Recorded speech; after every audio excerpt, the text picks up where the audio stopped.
Played forward by Rochelle towards Hassli, who flicks it on, and this is Sebastien Le Toux. Le Toux in on Donovan Ricketts here. Sebastien Le Toux scores 3 minutes into his Vancouver Whitecaps debut.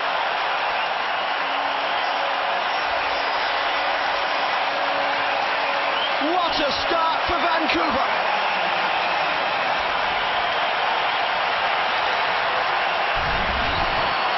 Well, it's a lovely little ball up to Eric Hassli. Good movement. It's poor defending from Montreal, though. Just waiting for the ball, and Le Toux with that work rate gets across the front. A great touch to set himself, and good composure. He could have slid that ball across as well. Good little flick on.